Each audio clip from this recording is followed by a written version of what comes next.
புதுவை உலா நேயர்களுக்கு என் அன்பான வணக்கம். நான் உங்கள் கல்லாவிசு, புதுச்சேரியிலிருந்து.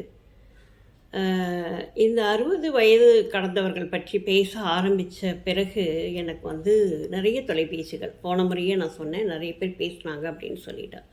அப்போது ஒருத்தவங்க பர்டிகுலராக என்கிட்ட என்ன சொன்னாங்க அப்படின்னா, மேடம் அதில் 60 வயசுக்கு மேலே உள்ளவங்க என்னென்ன பண்ணுறாங்க அப்படின்னு உங்களுக்கு நல்லாவே தெரியும். சில விஷயங்கள் பற்றி நீங்கள் பேச மாட்டேங்கிறீங்க அப்படின்னு சொல்லிட்டு அவங்க சொன்னாங்க. அவங்க என்ன சொல்ல வராங்க அப்படிங்கிறது எனக்கு புரிஞ்சுது. அதை பற்றியும் பேசிடலாம் அப்படின்னு சொல்லிட்டு தான் நான் இந்த வீடியோ போடுறேன். 60 வயசுக்கு மேலே ஆனவங்க இருக்காங்க இல்லையா, அவங்க கல்யாணம் ஆகி சின்ன பொண்ணாக இருக்கும்போது, குழந்தைங்க வளர்க்கும்போது, அவங்களுடைய குழந்தைய கண்டித்து வளர்த்துருப்பாங்க, அடித்து வளர்த்துருப்பாங்க, எல்லாமே செய்வாங்க. ஆனால் 60 வயதை தாண்டிய பிறகு தன்னுடைய பேரன், தன்னுடைய பேத்தி அப்படின்னு வரும்போது, அவங்க அம்மா அப்பா அடிக்கக்கூடாதுன்னு இவங்க யோசிப்பாங்க. ஐயோ, என்னோடய பேரனை நீ எப்படி அடிக்கலாம் அப்படின்னு போய் கட்டி பிடிச்சி, நான் இருக்கேன்டா உனக்கு அப்படின்னு சொல்லி அழைச்சிட்டு வந்துடுவாங்க. அப்போது அந்த அம்மாவுடைய உணர்வு எப்படி இருக்கும்னு யோசனை பண்ணி பாருங்களேன். கண்டிப்பாக கோவம் வரும். நம்ம பிள்ளைய நம்மளால் திட்ட முடியல, கண்டிக்க முடியல, இவன் பாட்டி கொடுக்குற செல்லத்தில் ஓவராக எல்லாத்தையும் பண்ணுறான்.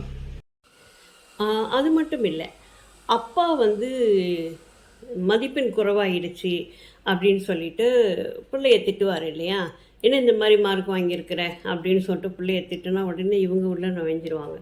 டேய், நேற்று நீ என்ன மார்க் வாங்கிட்டு வந்தேன்னு எனக்கு தெரியாதா, எல்லாத்துலேயும் 0 மார்க் வாங்குவேன், ரெட் இங்க் இல்லாத இதுவே இருக்காது, நீ அவனை கேட்குறியா அப்படின்னு சொல்லிட்டு சொல்லுவாங்க. அப்போ அந்த பிள்ளைக்கே செம கடுப்பாயிடும். என்ன இவங்க இந்த மாதிரி நாளைக்கு என் பிள்ளை என்ன எப்படி மதிக்கும் அப்படின்னு சொல்லி ஒரு உணர்வு வரும் இல்லையா. இந்த மாதிரி பல விஷயங்கள் அங்கே நடந்துக்கிட்டே இருக்கும். பேர பேத்தி அப்படின்ற ஒரு நிலைமை வந்துடுச்சு அப்படின்னு சொன்னால் இவங்களை கண்ட்ரோல் பண்ணவே முடியாது. ஐயோ, என் பேரை என் பேத்தி, உங்கள் பேரை உங்கள் பேத்தி தான், ஆனால் அவங்களுக்கு அது அவங்க பிள்ளை. அப்போது கண்டிக்க வேண்டிய நேரத்தில் கண்டித்து, திட்ட வேண்டிய நேரத்தில் திட்டினா தான் அந்த பிள்ளை சரியான ஒரு வளர்ப்பு நிலைக்கு வரும். அதை நம்ம போய் பாஞ்சி அதை தடுக்கும்போது அங்கே தான் முதல்ல பிரச்சனைகள் உருவாகும். எல்லாரும் ஒன்றா இருக்கிறது எவ்வளவு சிரமங்கள் இருக்கும் அப்படின்னு சொல்லி தெரியும்.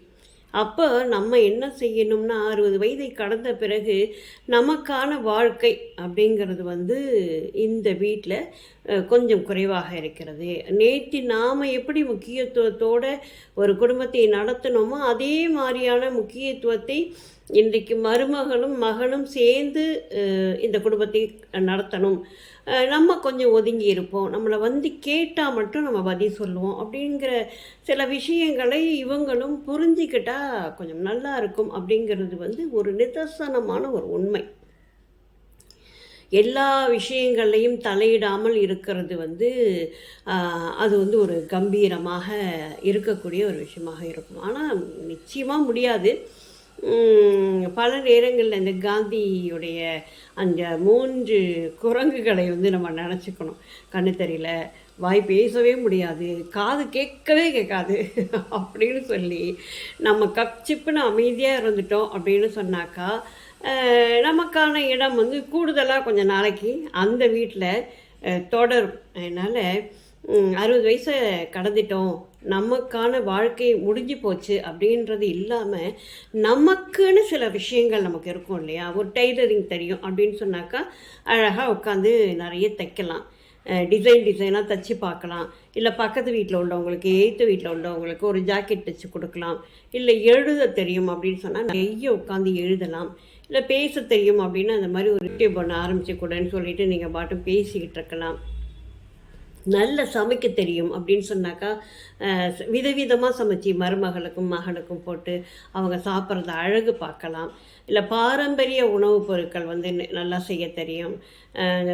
மெடிசின் சில பேர்லாம் பாட்டி வைத்தியம் ரொம்ப நல்லா அதெல்லாம் செய்வாங்க.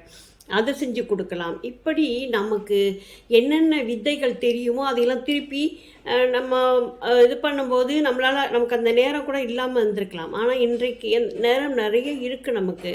அதையெல்லாம் செஞ்சு அவர்களுக்கு என்ன வகையில் உதவியாக இருக்க முடியுமோ அந்த அளவுக்கு நம்ம உதவியாக இருந்தோம் அப்படின்னு சொன்னாக்கா, நிச்சயமாக நம்மளோட வாழ்க்கை மட்டும் இல்லைங்க, நம்மை சார்ந்தவர்களுடைய வாழ்க்கையும் சுகமாக இருக்கும். நன்றி, வணக்கம்.